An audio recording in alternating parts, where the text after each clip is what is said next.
আলোচিত ব্যক্তিত্ব, আমরা যেটাই বলি আমাদের যে সুগার ড্যাডি, এই সুগার ড্যাডিতে কতটা সুগার থাকে? কতটা সুগার থাকে? আনকাউন্টেবল। আচ্ছা, এত বেশি মিষ্টি যে মুখ পুড়ে যাবে, সবাই খেতে পারবে না এরকম? আচ্ছা, আমি এর বিশ্লেষণ হচ্ছে অন্যভাবে একটু দিতে চাই।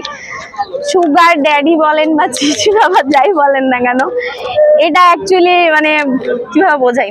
আচ্ছা, একটা কথা আছে জানেন, যে টাকা দিয়ে সবকিছু পাওয়া যায় না, মানে কেনা যায় না, আবার সকল সুখের পিছনে কিন্তু টাকার প্রয়োজন। সুতরাং আপনি যে মানে আলোচিত বিষয় তিশা এবং খন্দকার মুস্তাককে নিয়ে কথা বলছেন, এই মেয়েটার বয়স হচ্ছে মানে 18 মেবি, তো ও তো এখন হচ্ছে নব উদ্যমা, মানে কি বলে এটাকে, তরুণী। ওর চোখে এখন কাঠের চশমা, রঙিন চশমা, ওর এখন ভালো লাগবে, মনে হবে লাইফ হচ্ছে টু ইজি, আমার পুষ্পর্পণ লাগবে, আমি সুখে কাটাতে চাই সামান্য। ওর একটা আমি ইন্টারভিউতে দেখছিলাম যে ওনার বাবার কথা বলেছে যে উনি মানসিক শান্তি পান না, যার কারণে উনি খন্দকার মুস্তাকের কাছে গেছে। কারণ আমার কাছে কথা হচ্ছে, মানসিক শান্তি বলতে কে বোঝায়? আমার বাবা মা আমাকে বেত্রাঘাত করবে, আমাকে শাসন করবে, ইটস এ নর্মাল ফ্যাক্ট। আমার বাবা মা যদি আমাকে না শেখায়, আমি কিন্তু শিখতে পারবো না। তো সে যে মানসিক শান্তি খুঁজছে না, এটা আসলে কঠিন একটা মানে আর কি।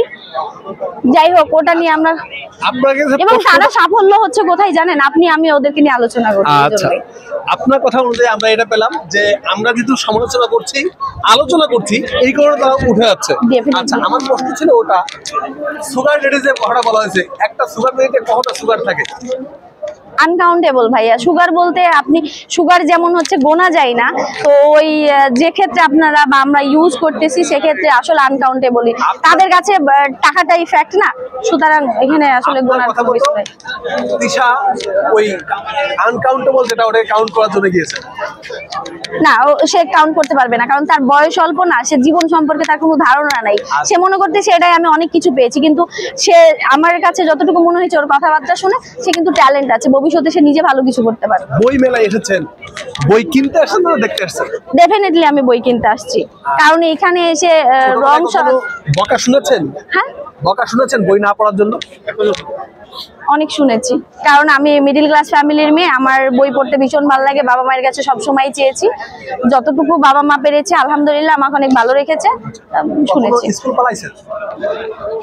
বহুত ভাইয়া, আমি ব্যাক বেঞ্চার বললাম না, আমি ভীষণ দুষ্টু। আচ্ছা, তাহলে কি আমরা বলতে পারি, দেখুন এই মেয়েটি যে স্কুল পালাইছে বই না পড়ার জন্য, বকা শুনেছে সববারই আমি মানে বই মেলায় বিভিন্ন স্টুডেন্টরা ঘুরতেছে বই পড়ার জন্য। হ্যাঁ, আমি কিনেছি, বই কিনেছি আমি, এবং এর আগেও আমি 4-5টা বই কিনেছি, আজকে বই কিনেছি। আচ্ছা, মোবাইল যে আমরা স্ক্রল করি, শুনতে পাচ্ছেন? মোবাইল স্ক্রল করার মাঝে মাঝে বই পড়েন, নাকি বই পড়ার মাঝে মাঝে মোবাইল চাপেন? এই দুটো যদি সংমিশ্রণ করেন, দুটোই মানে বাজে হ্যাবিট। বই পড়লে শুধু বই পড়া উচিত তৎক্ষণিক। আমি যদি 5 মিনিট পড়ি তো 5 মিনিটে বইয়ের মধ্যে থাকি, আর যদি মনে হয় যে মোবাইল আমি স্ক্রল করব, তার মানে পুরোটাই করবো, এরকম। একসাথে দুটো গুলানো যাবে না। ঠিক আছে, থ্যাংক ইউ আপু। ঠিক আছে ভাইয়া, থ্যাংক ইউ। আর দরকার নেই।